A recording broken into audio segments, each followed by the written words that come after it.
Thank you. Good afternoon. Sorry for the delay, but we have a very interesting panel. So we're going to get started.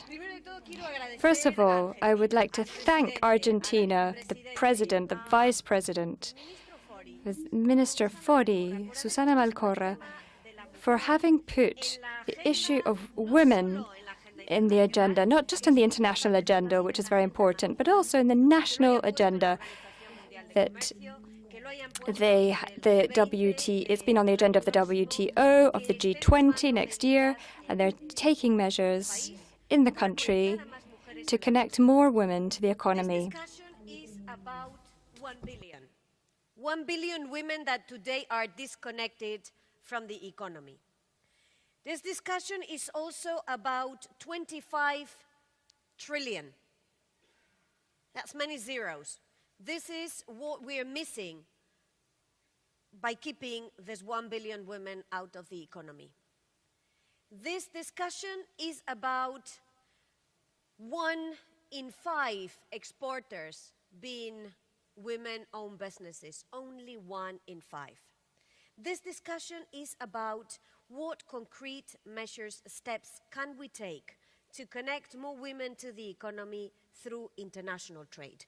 What brought us here is a declaration that more than 120 countries in the WTO have subscribed to, with a very simple wish: exchange best practices to help move the needle from 1, maybe to 2 to 3, 4, or why not 5 out of 5 exporting companies being women-owned businesses. We don't want to create special rules for women. That's not the point. We want to make sure we learn from each other's experience. We want to explore the power of the World Trade Organization to give a space to members to craft their policies, learning from each other.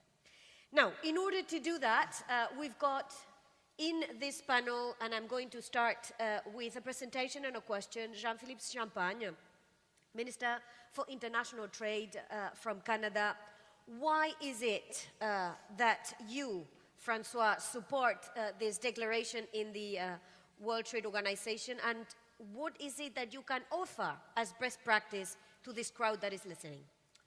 Well, it's a very simple answer. You may remember Prime Minister Trudeau, because it's 2017. It's about time that we recognize, obviously, that we need to put gender into the trade agenda. The other thing I would say, as Canada, why would you leave 50% of the team on the bench? I think the numbers speaks for themselves, If you're not convinced that this is the right thing to do, I think Arantxa has convinced you that it's the smart thing to do economically, obviously, to bring more women, obviously, in the trading and certainly in international trade. We know that this is going to reduce poverty, this is reducing conflict. It's just the smart thing to do today. What I can contribute as Canada, obviously, because we need to move from discussion to action. Canada is doing 2 things which I think is relevant for the discussion we're having today. The first one, we were the first G7 nation to have a gender chapter in one of our trade agreements. I have to salute my colleague from Chile and Uruguay, who were the first one in the world to introduce a gender chapter in their trading agreement. We were the second one, Chile and Canada, to put that. And why does it matter? It's because we codified in international law the issue about empowering women in international trade. And I think this is quite an achievement. And oftentimes I'm asked by journalists, Minister, is that going far enough? And I'm happy when they ask me that, because I said 4 months ago, as you will recall, Arantxa, no one ever even talked about gender in the trading arena. Right. And now we are bringing that to the forefront of our discussion, which I think is very, very meaningful. Another thing that I may contribute is that in our system, the way that decisions are taken by a government is through what we call memorandum to the cabinet. And we have introduced in our own system the fact that for each memorandum to cabinet, we need to have a gender-based analysis. So this is obviously very important, because I think that some of us could recognize the impact that some of our decisions may have on gender, but it's not always obvious. And I'll give you one simple example. Talking with Jack Ma recently, we realized that women entrepreneurs would do better in e-commerce. some may have thought that this was intuitive, some other not. So the fact that we need to have more data in order to perfect our understanding and to make sure we do put gender and underrepresented class in the trading agenda is important. Canada is always there to say that we need to make trade real for people, and that is also having a very inclusive trading agenda to make sure that whether it's youth, whether it's women, whether it's indigenous people, find their place. And I'll finish there to say that I think each and everyone in this room understand that if we don't do that, if we don't make trade relevant to people, we're losing out. And we're losing out, and then we have all sorts of movements coming out against trade, which we know that trade, I often say, is a march to the top. This is not a race to the bottom. But in order for that to be a march to the top, we always have to aim for higher standard, whether it's on labor, whether it's on the environment, and whether it's on gender. So that's why Canada is very proud to be with you in that, Arantxa, and your organization at the forefront to bring higher standard and making sure that women entrepreneurs in particular find their rightful place in international trade. Well, thank you very much. For those who love figures and for those that love tweeting, only 1 out of 5 exporting companies are women-owned businesses in offline trade. But when we move to online trade, 4 out of 5 exporting companies are women-owned businesses. So yes, Jack Ma is absolutely right. He should be right. He should know his business. Electronic commerce is a huge, huge equalizer for international trade. Let me now turn to Ann Linde, who is the Swedish Minister for International Trade. And what is it that drove you to be a leader within the European Union in support of this initiative? And what is your best practice? What is it that you can suggest to all of us? Thank you, Arantxa. Well, I think that one of the main issues is that we, as government, has to address the growing skepticism towards trade as such. And also, by doing that, getting half of the population, the women and the girls, into the trading discussion and into the trade in itself. And I think that by doing that, we need to show that women has equal access to trade and that we are not discriminating women also in this issue. When it comes to the best practice, I would say when it comes to my country, the economic empowerment of women was actually starting in the 1970s, and it was 3 reforms that was more important than anything else. And I still hold those 3 reforms at the top. One was the abolishing of the joint taxation system, which replaced the family to income taxation to individuals. So it was the man separately and the woman separately. The second was the parental insurance that allows both mothers and fathers to take parental leave. And for now we have 3 months that is for the mother, 3 months that is for the father, and 9 months that they can share how they want. Wow. And finally is the development of affordable childcare for everybody. Because if you don't have those basics, you don't get the women into the economic system and the trade system as such. This reform really pushed the gender issue and equality and women's access to the labor market. And when the women gain access to the labor market, they get a greater financial independence, increase their well-being, increase the power in the household, the power in the family. And I think that that was a main reason why we have grown so rapidly in Sweden now. For example, Stockholm is second only to Silicon Valley when it comes to unicorns, that's startups with $1 billion.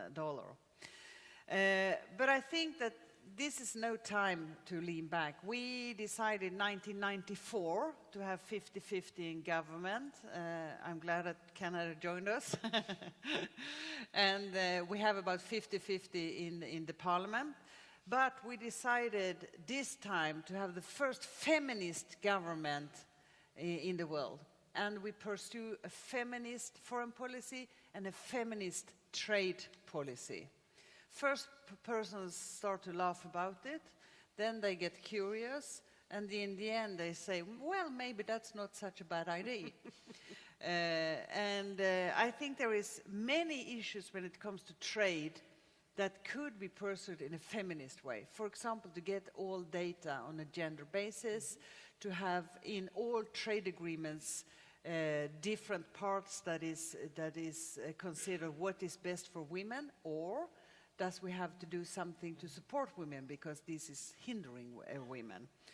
And finally, I would like to say that we are having in Stockholm now a big international gender conference, the 16th and 17th of April, and we call it a new reality, and that is for the feminist foreign policy, including trade and development aid, and I hope as many as possible will come to Stockholm at that date. Thank you. Thank you very much. So basically what you're telling us is to empower women in international trade, look beyond trade and look beyond trade policies and to the power of data. Thank you very much. Let me now turn to Jamaica. Kamina Johnson-Smith, you're the Minister of Foreign Affairs and Trade of Jamaica, and I remember vividly the first time we met, less than a year ago, this is an issue that you raised.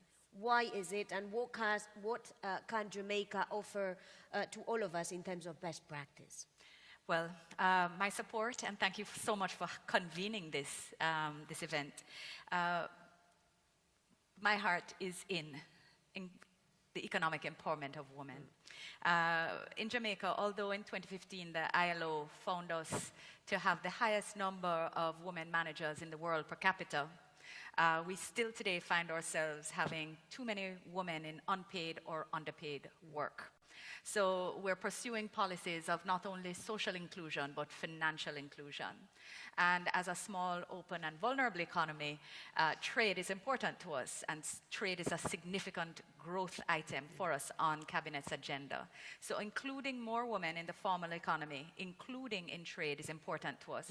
And we think that the declaration, which you have masterfully pulled together, and again, congratulations in advance of that to everyone who has participated in its crafting, but it provides a good, solid framework for building a fair and equitable trade environment for us in the world. In Jamaica, I suppose one area of best practice that we could share, and we're all at different stages of development, so that's why this discussion is so rich. One of the things we've done is to establish a memorandum of understanding between the ministry responsible for industry, commerce, agriculture, and fisheries, and the ministry responsible for gender affairs, to ensure that the agencies and departments which are levers of the economy within the industry and commerce and agriculture ministry can be directed in a more focused way on the need for women's inclusion. So they will be working on programs that develop access to financing, business development training and planning, competitiveness issues, and generally how it is that you build a business. How do you enter the economy? How do you turn your hobby into an income-earning undertaking? This is one of the practical ways that we think will build the foundation which will allow more women to enter trade. And when we take it from the other side, we've just passed our national foreign trade policy for the period 2017 to 2020, and in that we've included gender as well, and we've included trade in our national policy for gender equality, so that we ensure that there are synergies and symbiosis and a whole of government approach. If I can just offer one more practical, beyond having a ministry which is responsible for gender affairs, having gender focal points within your other ministries is actually important when you're trying to engender cultural change and to develop culturally sensitive policies and practices, because if you have the silo only residing within the ministry responsible for gender, then it becomes a more difficult or lengthy process in having a whole of government approach on it. So that's something else that we'd recommend. Excellent idea. So basically what you're telling us is you've ensured coherence in policy making among different ministries. Let me now turn to the private sector. Jose Acosta, President of Public Affairs and Operations Latin America, UPS, and a strong supporter of the work that the International Trade Center does on women and trade. Jose, we want to understand, how do you think the participation of women in the economy is good for a company like UPS, and what is it that you have as good practice from UPS to offer to all of us? Sure. I think, first of all, I'll address the easiest thing for all the business folks here to understand, and it's the bottom line. I think when you start the conversation with undertaking something that will help your growth and your profits, most people stand up and take notice. So I think that the first thing for us to understand as a company, and as you mentioned, we're huge supporters of ITC. We have in Davos, I know you will be part of the announcement for UPS's a commitment to that, having 100,000 women, empower them by the year 2020 to be minority-owned businesses, women-owned businesses, which is big for us. Why? You mentioned 1 of 5 exporters that are women-owned businesses export, only 20%. However, 36% of minority-owned businesses are females, okay, are women. So if you do the numbers there, if we can grow that from 36% and just include from 1 to 5, as you mentioned, 4 out of 5 or 5 to 5, it's going to add growth to the company and growth to the bottom line. The Vice President earlier here mentioned that women-owned businesses pay better, okay? They share the revenue better, okay? They grow faster. So all those things play right in line to a company like UPS, which on a daily basis we handle about 3% of the world's GDP, 6% of the GDP of the United States. So it's incumbent upon us to early on identify something that can be a growth engine to our industry. Additionally, you mentioned e-commerce in Jack Ma. Again, a huge engine for that is UPS, and obviously the connectivity of 220 countries across the globe and territories. So I think that just from the common sense business point of view, when you're selling to the people who run the financial departments, they're going to say this makes sense because you're going to grow our profits and you're going to grow our revenue, and that's the lifeblood of any business, including ours. And oh, by the way, it's the right thing to do. For a company like ours that employs over 440,000 people, we feel that it would be hypocritical to not identify opportunities to help our communities all across the globe and to grow and to diversify. And then tied to that, the engine of all the economies, particularly in Latin America, we always identify the small and medium enterprises as the engines for growth, for jobs. So again, it makes sense on all these things to be behind this, and again, in our case, be in front of it in Davos and lead that push from now to 2020 and really beyond 2020, just keep growing it. I think the second part of your question, Alexa, when you talk about best practices, one of the things that I think is, again, commonsensical is to position women within our organization in positions of leadership. I think that when we go to small and medium enterprises and we try to establish that connectivity and get them to be part of the international trade community, if they see someone sitting across the table for them in a position of authority within the organization, I think that breaks down communication barriers. I think that will make it that much easier for that, woman-owned enterprise to understand, well, the person that's communicating to me understands and went through probably some of the challenges that I'm doing as to trying to grow my business within a major corporation like UPS. So we have currently in Latin America 7 of our country managers that are female.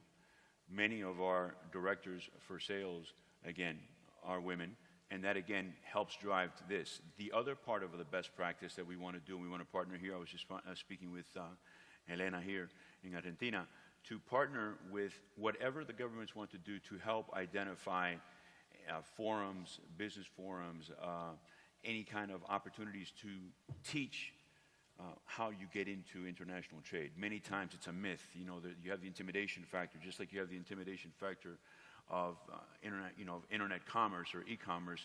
There is that first step you need to take to, well, how do I become part of international trade? It's only for big companies. Well, it's actually not.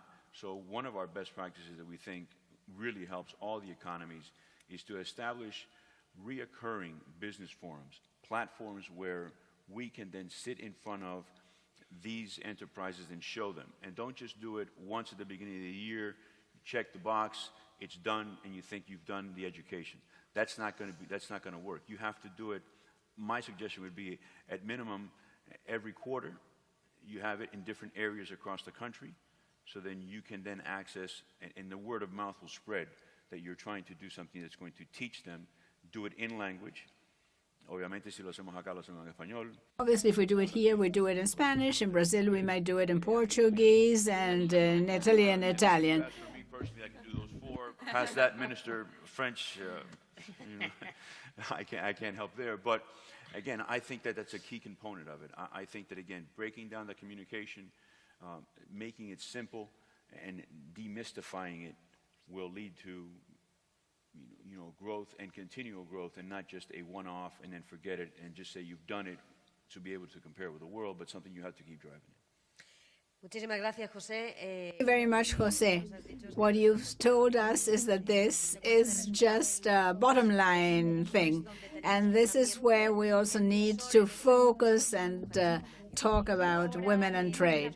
And now I'd like to ask Laura Albornoz to take the floor. Laura is Codelco director. Codelco is a big Chilean company, and I'd like you to tell us, Laura, why is this an issue for a company like Codelco, and what example can Codelco provide about including women in international trade?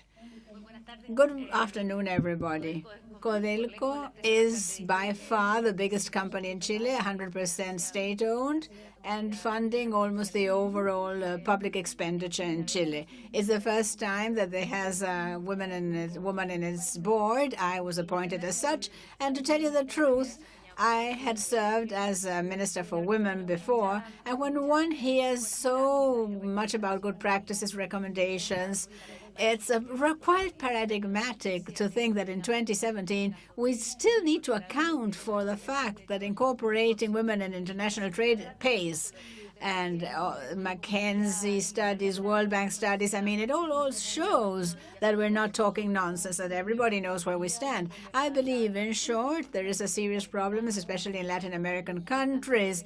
I don't want to interfere with Sweden and Canada. Sweden fostered women policies in Chile when democracy came back to office. I accounted for the last funds to Sweden and its international contribution, so I know where they stand. But in Latin America, it's still a power issue and a misdistribution of income and of power. This is a cultural trademark. They don't leave women to fill up space, to be appointed in the boards and companies that are listed. And what we all hear is like, graceful concessions. We let her do something, this nice woman. So, special forum for women entrepreneurs, women that would like to give it a try at negotiating. That's not it. We want to stand on an equal footing, equal representation at the boards and the union association. I integrated the first union negotiation for salary discussion in Chile, and I believe at this time of history, this should be just something easily adopted. Besides international treaties, as you remember, Chile fostered the first treaty. I teach law at the university in Chile. This is just good for nothing. Lovely statements, beautiful declarations, which boil down to nothing, which translate into nothing, especially when you look at poorer women. So what about Chile? I agree with quotas. I believe that quotas and this kind of a positive discrimination is the only mechanism that to date serves to include women in the space where power is held by men. I believe quotas are good because they're used transitory, and not only good for political power, but also for the private sector to take notice, just as is happening in the European community. In Germany, not too far from now, whenever a company did not comply with gender quotas, were penalized. What is Latin America doing for the last 5 years? A national network of companies that are gender-oriented, This is 3262 ISO standard in Chile. They need to be certified by an external agency, vouching for the 7 standards regarding gender equality that are being met. I think it's good to do this instead of having to pass a law. When President Bachelet took office the first time, she asked me, how do we do about cutting down on salary inequality? Do we go by a law? Or by being convinced of this. So we use this program that should be a program in many Latin American countries, and which is a good mechanism which will translate into a forum, the 4th Worldwide Forum in February in Chile. And I think, Arantxa, that kind of mechanism, in short, is more decided to take action, to make important calls to favor the incorporation of women. And I think this is more to the point. Before us coming up to the stage, the panel, there wasn't a single woman, and I say, never a forum only made up by men. I think it seems as if half of the intelligence gets just lost. That doesn't make sense. So thank you very much, Laura, and let me tell you something. This is a movement that there is in Geneva. It's called the International Champions for Gender Equality, where international leaders of companies, the academia, civil society, they commit to certain things, and the first commitment is that no fora should be set up without at least some women present. So perhaps we should export this Geneva idea to other parts of the world. And now I would like Anna Ushad-Force to take the floor. Marshall Private Limited, India. It's a different continent, but the issue is exactly the same. What are you doing now, Shed? Why is this an issue for your company? And what kind of best practice does your company have that can serve as inspirations for action, as Laura asked us to do? Sure. So first of all, Arantxa, thank you. It's a pleasure to be here.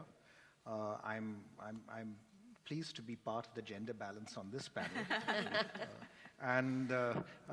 I'll talk about 2 things. First, very quickly, from what we do in the company itself. We're a medium-sized engineering company. Engineering companies and manufacturing companies in India tend not to do a very good job of having gender balance. They tend to suffer from very few people in senior positions. And it really starts with where we recruit professionals.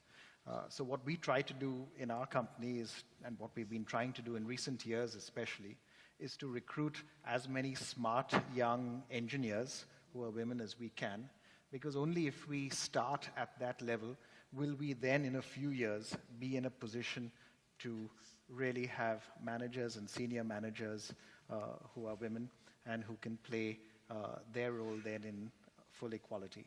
Because I think if you otherwise start saying, well, you know, how do we don't have someone who we can promote? Well, there's a reason why you don't have someone who you can promote into positions of seniority.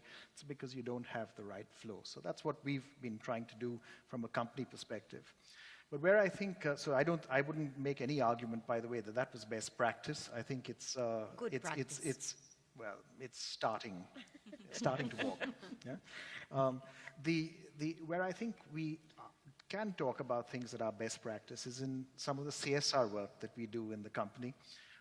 We work in 3 areas. We work in primary education, in primary health, and in women's empowerment. The work is led by my sister-in-law, Rati, who really should be the one talking about this. And I think she and her team bring a passion and an imagination to the work that they do that is a model for us all. And I'll just tell you a few of the results from the work that we do in women's empowerment.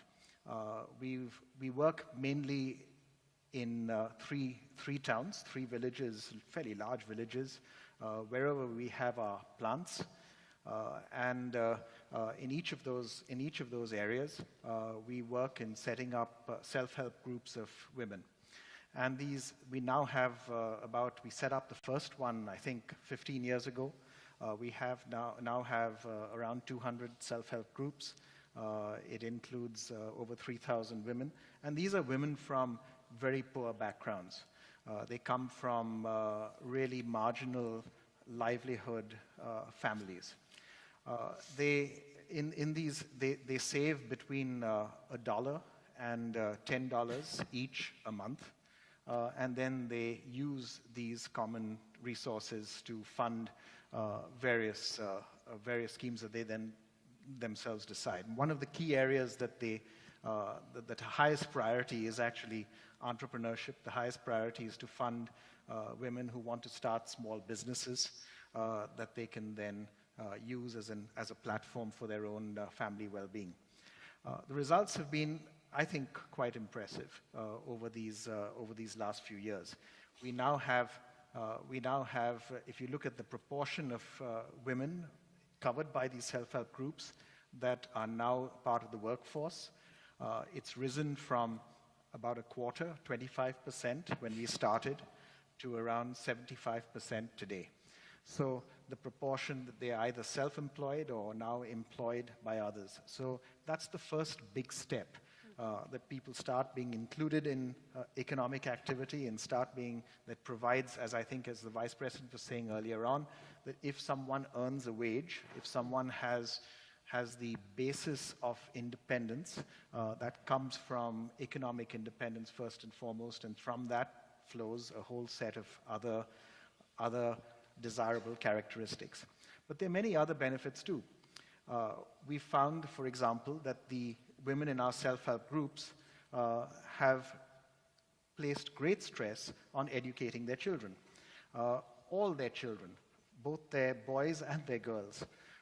We have now, among the 3,000 plus women in these self-help groups, we have a 96% completion rate for high school for their daughters. And that compares with under 50% for the 3 communities that they come from. So you're creating the foundation, in a sense, for longer-term well-being in the community and a longer-term foundation for prosperity, really, in the end.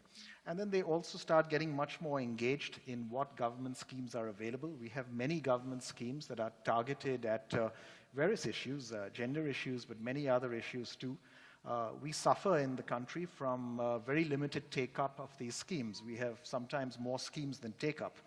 And I think what we found as a result of this work is that these women start getting very engaged in knowing what's available to them and how their families can take advantage of them, and in turn how their own villages can take advantage of these schemes.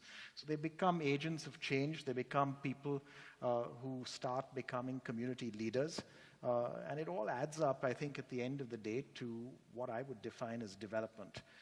So you set the stage for a long-term trajectory of development coming from these kinds of interventions. Fantastic. Very practical ideas on how to foster entrepreneurship that at the end of the day, with education, is where it all starts. And last but not least is Susana Balbo. Susana Balbo has many hats. She's a great entrepreneur. She is a member of the parliament here in Argentina, but more importantly for this discussion, she's the chair of the W20, the outreach group of the G20 that focuses on women.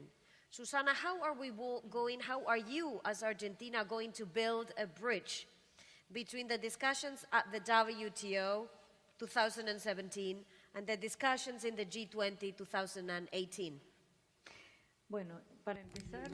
So to start, the first thing that I'm going to ask all the many men that are here in the audience today is that they register to be part of She for He, to promote the cause of women across the world, since we have representatives from all around the world. And secondly, I would like to thank you, Arantxa, for the question that you've asked, and also thank your President, Mauricio Macri, and the Vice President, Gabriele Michetti, for having placed among Argentina's objectives a more sustainable world and country, completely in line with the G20 agenda. So I ask myself a question. If we want a more sustainable planet, a more sustainable society, how is it possible without men and women working in parity together in equal conditions, so that all women and men are on an equal footing and are able to show their talents and their skills. In the G20, we have 4 core work areas, including financial inclusion, digital inclusion, labor inclusion, and we've added the issue of rural women, because although in the declaration, as was said recently, 60% of women live in rural areas, we also consider rural areas to be small populations that are in dry areas of our country, like the area that I am from. And these women who work in the fields or who live in the country at the weekends, during the week they go to small villages so that their children can have access to education and health, and they continue with their own training and education. Our reality here in Argentina is that 62% of university graduates are women. However, women make up 40% of the workforce. So what is happening with that 22% of women that we lose somewhere along the way, especially when we think that education in Argentina is free and it's subsidized by the government? So we have to analyze what is happening here, and we have to promote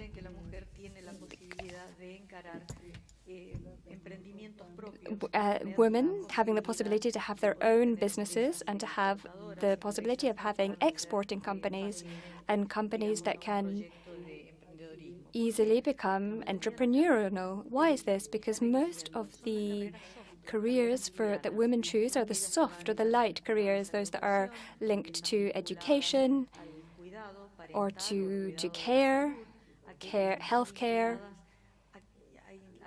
or parental care, and those. So we're going to look at the issue of financial inclusion. Why is this so important? Because for many women, it means, and I'd like you to pay attention to this, for many women, it means independence. And what is independence? It's to get out of circles of violence. No one wants violence. No one who speaks about women who've been victims of violence in companies or in families and who are enslaved in a situation because they can't provide for themselves. So the first thing that we're going to state as being very important for us is financial inclusion, so that this can bring with it labor inclusion, and so that digital inclusion might be the tool that these women can use in order to generate many more jobs and many more companies by accessing markets through digital platforms. So to finish, I'm going to briefly say something which is going to make some of my panelist members very happy, for example, Jose Acosta, because 60% of purchases are made by women, and many of those are online. So therefore, there is a lot to be gained through women's online purchasing. We also know that 80% of women's choice when they shop is driven by price, because women are thinking about all the things they need to pay, such as education for their children, or needing to pay for childcare so that she can be educated, or to be able to buy a home. So the women are always thinking about their household finances and how they can increase their salaries and have a better quality of life. Another very important point is that a lot of marketing campaigns are directed at women, thinking that women have to be treated in a special way. We don't like this. We want to have a level playing field to be able to compete with our talent and our skills, which we have, and we have them in abundance. Secondly, 40% of SMEs are led by women. We have to change this. 1 in every 5 companies, exporting companies, are led by women. We have to change this. I am one of them. Many more need to copy what we are able to do. Access to credit. Oftentimes, women have difficulty, especially in WTO countries and especially members of the G20. We have to make sure that women are able to have access to their properties and to credit so that they can start up their own companies. Of course, the great competitive rivalry in countries demands that women add value to the work that they do. We are trained and we can be trained up for this, and this is why inclusion and digital inclusion is so important. There's so much more to say, but time is short. I could speak about this for hours, but the only thing I want to say to you is that we have decided to move away from the declaration to action. We don't want to just declare. We want to move on to action and concrete specific action. And this why is in the observatory of the W20, we are looking at what the impact of all of these declarations are in the short life of the W20. We want to keep following up on this. We want to see what is it that we are proposing. We want to put together concrete actions. We want to have leading cases from the 1st to the 3rd of October, and you're all invited. Thank you very much. Gracias, Susana. Gracias a todos los panelistas. Thank you, Susana. Thank you to all the panelists for these rich debate and specific concrete ideas. What we're taking with us as lesson learned is, one, that this is a mainly economic issue, that this is a question of power distribution, and that's why it's going to be a little bit tough, but that's why we need to be rather more not give up. In about 3/4 of an hour at 5 o'clock is give the Buenos Aires Declaration on Women and Trade to the chair of the Ministerial Conference, Susana Malcorra, as a testimony of the desire of, as I said, more than 120 countries in the World Trade Organization to engage in a discussion to find best practices to connect more women to international trade. Thank you very much for having shared this moment with us. We hope that you learned a lot and that you will help us in making sure we move the needle through concrete action. Thank you, and a big applause for our panelists, please.